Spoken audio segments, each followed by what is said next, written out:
welcome again to Messages of Hope with me, your host, Fatima Gould, and I am in the house with a very special guest, my favorite practitioner, Molly Malls is what I call her, with the dips. Welcome, Molly, and how are you? Hi, Fatima. Hi, everyone who's watching. I'm great. I'm excited to be here. Me and my dimples are both excited to be here. And where are you? Look at this splendiferous background you have. Where are you? Yeah, so I'm actually in a place called the Holistic Health Center in Lunenburg, Nova Scotia. So I just recently moved from Toronto to Nova Scotia, and this is my office / our sanctuary / where we do meditation and yoga and where I see clients for nutrition. So it's a very cool space, very beautiful space. Awesome. With that being said, tell us a bit about you, like where you're from and what this business is. Yeah. Okay, great. So I'm actually from Kansas in the States, but I've been living in Canada for the past decade almost. And I am in Ontario, I'm called a holistic nutritionist. And here in Nova Scotia, I'm called a certified nutritional practitioner. That's my designation and the letters that come behind my name. But basically what that means is I'm a nutritionist who's trained in therapeutic diets and supplementation and herbal medicine and really just an all-encompassing, well-rounded, holistic approach to food and eating. And I've been practicing one-on-one with clients, running group programs, running corporate programs for the past 6 or 7 years now. And like I said, I just recently moved here and started practicing out of this clinic, as well as running my own company and program called the Beyond Food Program, which is completely online. That is so awesome. And let me just do a shameless plug. Yes, please do. Molly's Get Real to Heal, right? Do you still call it that? And I was one of her clients. We had an amazing relationship where I coached Molly in expansion of her business and she coached me on my health, because at the time, I think that's when I was first diagnosed with diabetes. Yeah. And we were like, yeah, this is not happening. It's not living in Fatima's body. And the difference between Molly's program and any other program was like, she's very hands-on. So she does a consultation. She has you take a picture of your food every day, like every day. You feel so guilty that you want to eat right. Literally, you do. Yeah, I did. I was like, I can't put that on my plate, but if the program's going to work, I have to put what I put. So I used to eat a lot of croissants and she'd be like, does that croissant belong there? What is not? I did not. Yes, you did. You messaged me. It's like, what's not supposed to be on your plate? Because that's how you train people, right? On the court, looking, look at this plate, Fatima, what shouldn't be on the plate? And I'm like, the croissant. Yes. In the conversation. Yeah, totally. Yeah. 100%. And it's the only way to train people, because if you don't see what's on their plate and you don't see what they're eating, you can't tell them what to take off, right? Totally. The best part of your I'm going to keep shamelessly plugging, the best part of your program was the telling me about my food and what made the instantaneous difference, because I used to get tired at 10 o'clock, tired at 10 and tired at 3. And that's most people. And you said it's what you're eating in the morning. You're eating too many carbs. So when it goes through your bloodstream, it makes you tired. Right. Yeah. And then the same thing in the afternoon, you got to pump up yourself with a lunch, which is a sandwich, which is more carbs. And then you get tired at 3.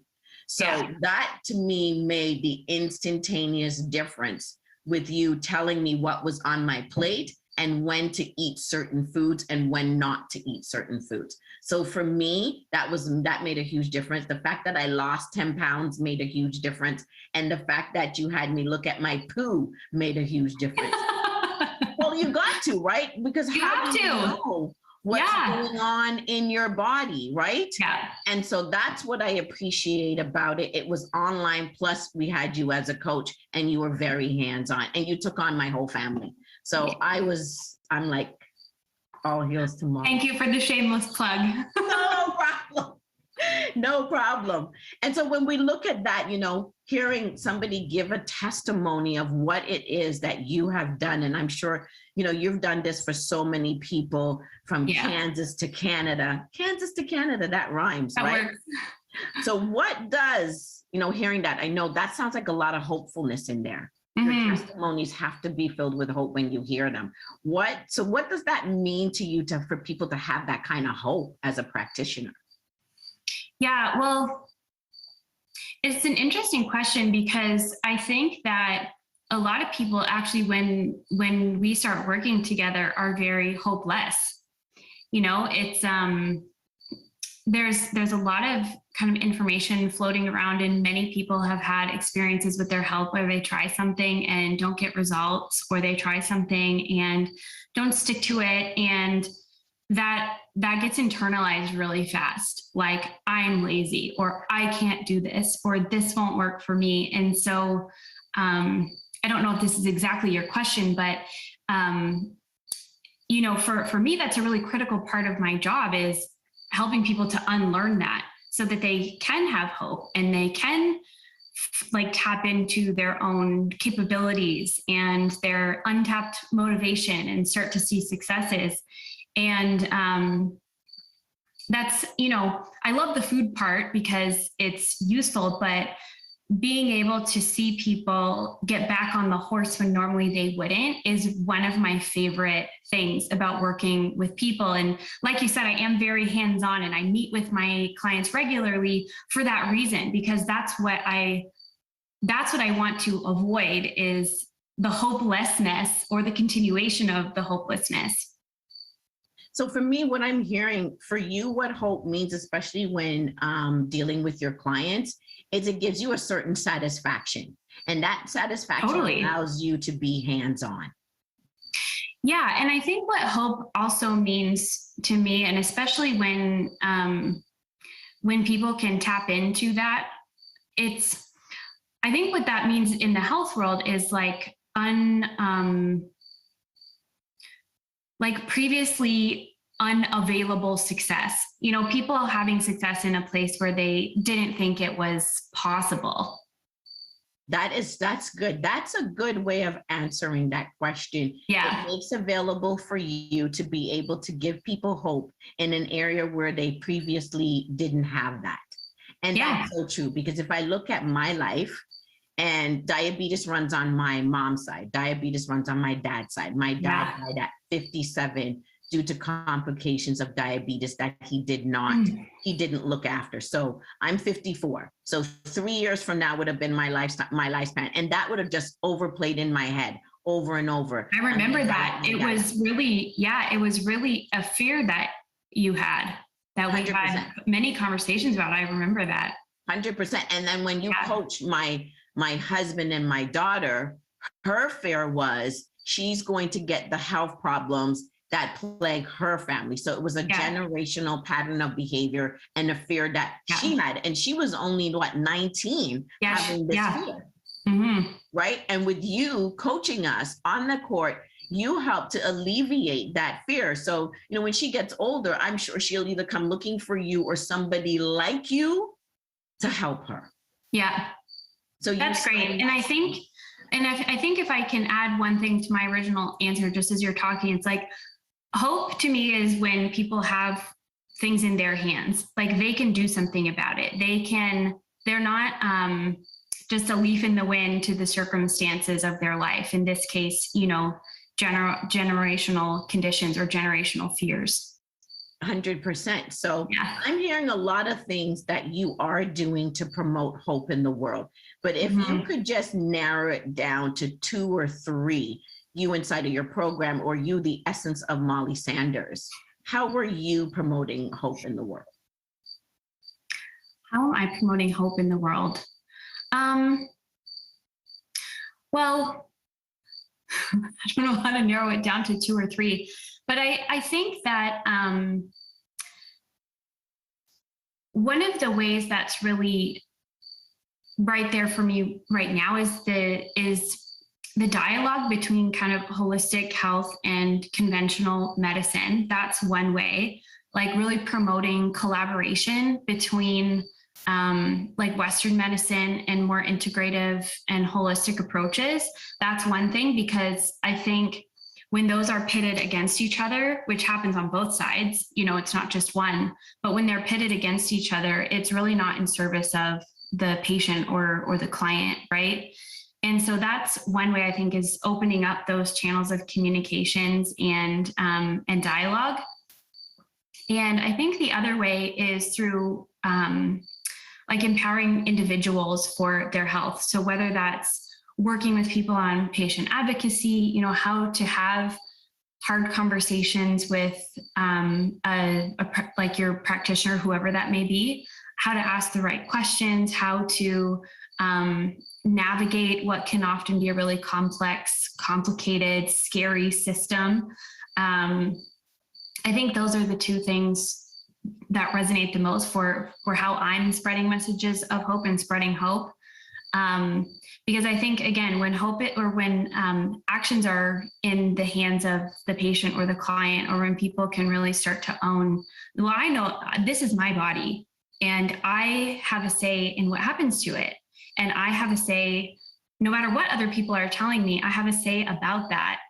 I think that's just, it's the way it should be in my brain.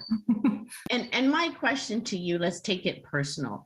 Yeah. Did you get into this field because something happened to you or somebody that you know, why you wanted to make that kind of difference? It's an interesting question, because I think when I first got into the industry, no, when I kind of happened upon these holistic documentaries, which is how I found out about holistic wellness, it was more conceptual, like, why aren't we talking about this? Why do people not know this? You know, it was interesting to me. It made a lot of sense. But a couple of years ago, actually, no, just last year, I had some really pretty awful, I recognized them eventually as hormonal disruptions. But then when I went to my doctor, I was told either go on antidepressants or go on birth control, which for me just felt like not the right answer. And nothing against either of those things, and they can be very useful, but I knew that that wasn't the thing for me. And I knew that I had the resources to go and get a second opinion, or to ask for tests, or to, you know, if somebody said, don't do those tests, to say, okay, well, note that down in my file that I asked for it. You know, I knew the right questions to ask, but then it just opened up this whole world for me, especially in the world for women and hormonal issues, which often fly under the radar. I was like, wow, people do not have this area in their hands. It's very much just kind of taking what you're given, crossing your fingers and hoping that it will work. So that was very eye-opening. And I wasn't really doing much with the collaborative dialogue or the individual advocacy before that. But that experience, even as a practitioner, it was really impactful for me, and it latched onto my heart a little bit. Oh, that's awesome to hear, because I know you and I have had many conversations, because when we met, I think I was starting menopause. Yes. And I was saying to you that, you know, that's an area that women will just flock to you about, because it is a hormonal, it is a hormonal thing, 110%. And my diabetes could have been, now that I've been doing some research, could have been a part of, you know, they said you're prone to heart attacks, you're prone to diabetes, you're prone to so many things because of the decrease in estrogen levels. Yeah. And it's so good that I had somebody like you in the beginning to advocate for me, to say, go to the doctor, ask for this test, ask for that test. You know, the taste of saltiness in my mouth, like, why is that? How is it that, you know, I was told, oh, it's an adrenal gland issue, and don't worry about it. But you're like, no, we got to do something about that. Yeah. You got yeast infections. No, you don't have to live with those for the rest of your life. So, you know, you bring a special conversation to people about the hormonals. And, you know, recently, like in the last couple of weeks, I've been experiencing reverting back to having a cycle. And it shocked me. And, you know, I had to go now and look what went on in my life that the tenderness in my breast would come back. I'd be spotting like what after 4 years, it's kind of scary, right? So you and I will have a conversation about that. Perfect. So, and then, you know, for those of us who are listening, who are there and are having suspect hormonal issues, at the end of this interview, Molly will tell you where to find her, where to email her, where to find her on social media, because it's an important conversation that women around the world need to have. And you're just in your 30s and I'm in my 50s, right? So it tells you that hormonal issues can happen at any age and at any time. Yeah, right? Absolutely. So that thank you for sharing all that, what you're promoting. And then, you know, inside of that journey, we talk about a journey from hell to hope, but I think your journey is more of imparting somebody who is going through hell, imparting your wisdom and knowledge to bring them to hope. Like you did for me and so many others. So, you know, I thank you for the work that you're doing for so many of us who can, it's a really, like you were saying, if you weren't in the field that you were in, it could really plague on your mind. Totally. Yeah. It would be a huge source of worry, I think. It was a huge source of worry, and I had a lot of resources. So I can't really imagine, you know, what it's like for the millions and millions of women who deal with that. So out of that, so we could say that was your hellish moment, right? It was a hellish moment. Damn right. And then a light bulb goes off and you're like, wait a minute, I've got resources that many people don't have. So let me use those. So when then that light bulb went off for you, what was it like for you coming out of that hellish moment? Well, it's interesting. I remember it because I was actually, so how it was for me is I would have these times where I was just so apathetic, unmotivated, depressed, tired. Like I couldn't hardly even get out of the bed to go to the bathroom and back. It would just totally deplete me, you know, and emotionally I was just angry and I had this raging heartburn, even if I just drank water. It was a horrible experience. And then I remember I was on the phone with a friend of mine and she was like, do you think this could be hormonal? And before that, I'd never, even despite all of my experience, I'd never put the two together, because until I thought about that, all of these symptoms, they would come and go, but it just seemed so random. So as soon as I saw that, and like you said, it was a moment, an instant light bulb moment, it was like, oh my God, this is not going to be my life. Because before that, that's how it lived for me. It was like, holy crap, I'm 32. This is my, oh my God, this is my life now. And it's probably not getting better. It's going to get worse. Like what? Oh my God, I can't believe the next, 50, 60, 70 years are just going to be like this. And so I don't know what to say other than it was just like a flood of hope, which is kind of the perfect messaging, I think, for this conversation. That's what it was like. There were actions I could take. There were people I could call. There were things I could do. It's so heartwarming to know that you as a practitioner, you with all your knowledge, you with all your training, can go through the same thing because you're a human being, right? Yeah. And it takes talking to somebody to say, because that's who you are for so many people. You'd be like, maybe it's this, go get your hormones level, go get your blood sugar. It's so intuitive for other people, but for yourself, it's like, nah, that can't be it. Yeah, it was just this massive cloud of despair.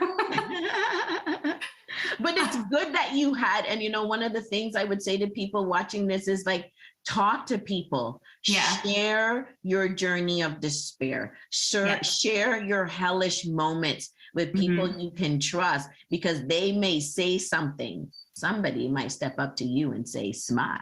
You're right? The camera, or a smile. You've got a hormonal issue. Whatever that is, to just snap you out of it.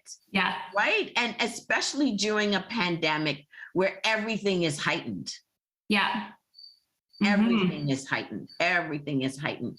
So that is good. So what would you say you learned on that journey to come out? What was some of the things you learned about yourself and how you can treat your clients?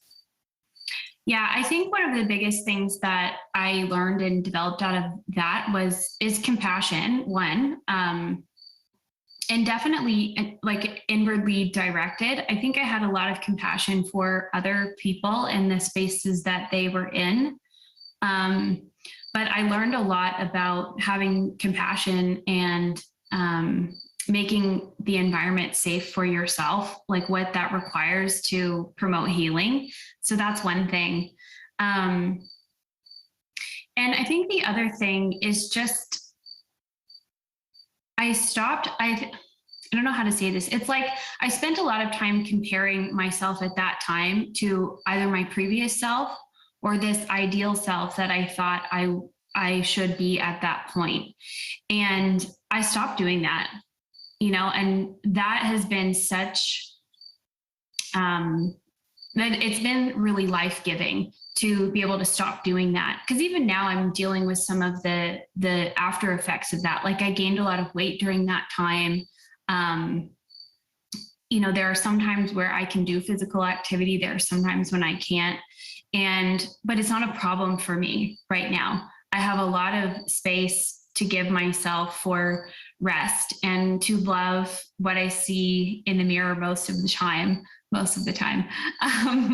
regardless of where I think it should be or what I'd like it to be. And so, yeah, self-compassion and to stop comparing myself, especially to that ideal that I've deluded myself into thinking I should be. And so these are things are you passing these things on to your clients too? Because it sounds like so many of us would love to be having that compassion, because I mean, I've gained some weight too during that time because of the hormonal issues, because of this, because of that, what I was falling off the wagon, getting back on the wagon, compassion and a judgment-free zone. You know what I mean? Yeah, that's what I'm also definitely. And it's something that it takes a concerted effort to keep there. And I call it these days, we have to do some unlearning, because it's so easy, especially for women, especially around weight. People are giving lots of advice, mostly unsolicited, whether that's actually people or like the things we see on social media or in movies or whatever. So the unlearning is a really important piece. And that's a lot of how I'm delivering and sharing that with my clients. And of course, I tell them about my own struggles. I'm very open about what I deal with. And even now, when I eat macaroni and cheese or whatever it is that I do, I'm very open about it. I don't pretend like I'm perfect. 100%. This is what I know about you. You were willing to be authentic with your people and what you eat. And and especially when I was coaching you, and you had like a moment where I couldn't find you. I was like, what were you eating? He's like, how do you know? Because who's on point makes every appointment on time, but you who's not on point, we can't find you. You know what I mean? It's like, she's going through something when you can't find her. So that's most of us, because we want to hide out, right? And not face the reality. So what advice can you give people to increase their hope in this area? What advice can I give people? Well, I think this is the advice that I can give, is when it comes to wellness, it's not linear. It's never linear. And so, sometimes you take one step this way and it does a little bit, and then you take another step this way, and then you kind of go backwards a little bit, and then whatever. And it takes a little bit of poking around to, I think, really find your sweet spot and your zone. And I think if we can just kind of get that this is not a straight line process, the results are not a straight line, and getting to where you want to be is not a straight line. It gives you a lot more room to, like you said, stop judging, to play, to be curious, to have this process be fun, because it can be. 100%. That is such good advice, because as we know, because of the pandemic, we know life is definitely not linear. We were all hyped up. 2020 is the vision of hope. 2020 is my new vision. 2020 is my new life. I'm accomplishing all that I haven't accomplished in the last 20, 30, 40, 60, 100 years is happening in 20. Boom. Right? Just kidding. The projection of linearness was gone. Yeah. Right? But now we can climb up the rungs of the ladder to see what's at the top. Yeah. So cool. So cool. This is such a really good conversation. So the final question that I have for you is, what kind of actions, besides calling you and going onto your website, which you're going to give us in a couple moments, what other actions can people take? What's the first step? Well, I think the first step, I mean, I loved what you said about talking to people.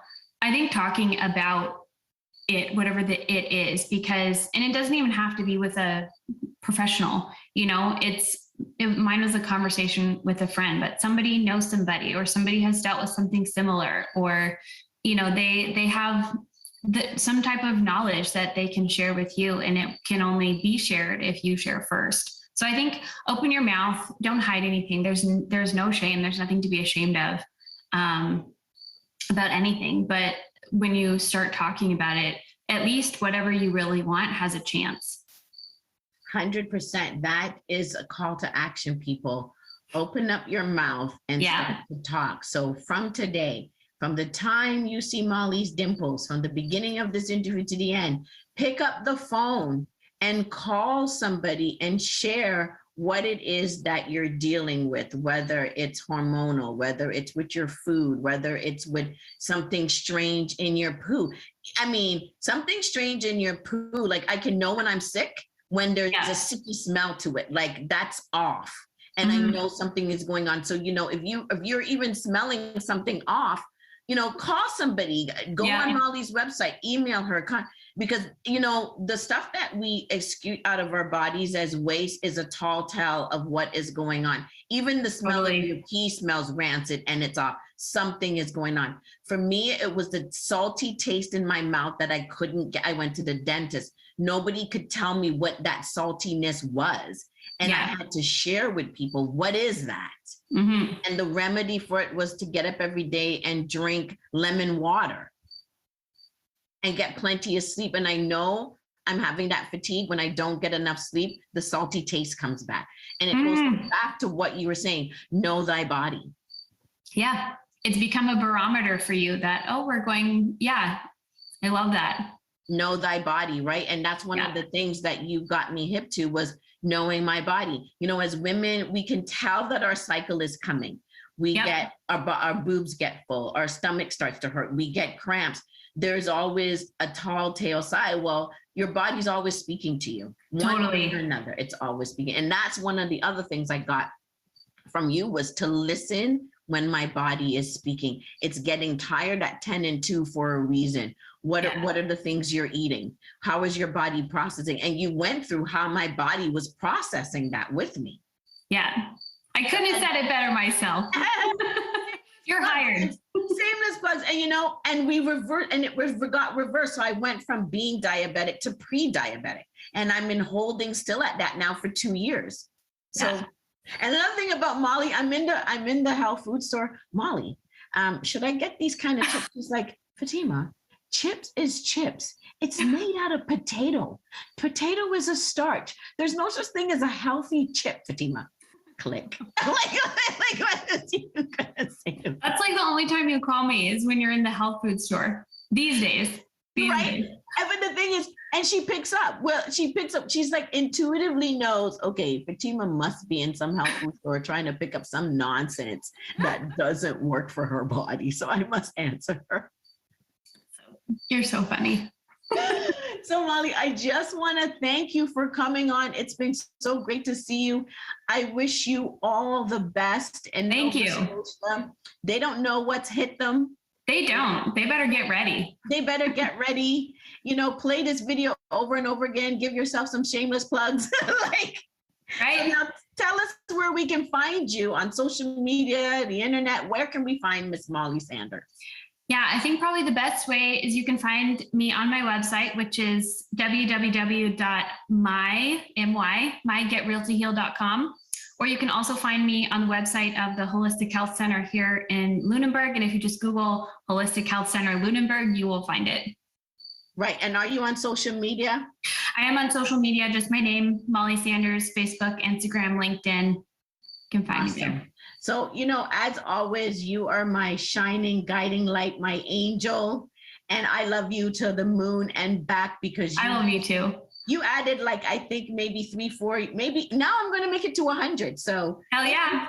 57 is not my day out. No. I'm not going to be like my dad. It's going to be more like my grandmother who lived to be 103. And that's because of you changed my association to food, my body, and everything. So I am so grateful. Any last words you want to say to the peeps? No, I think I want to say, I want to say to you first, thank you for having me on. And I think thank you for having these kinds of conversations, because we are bombarded by a lot of crap these days, and messages of hope is a much better way to spend our time. So thank you. Thank you. And so I want to say to everybody, don't forget to click on the button, right, Molly? Point down. Click on the button to subscribe.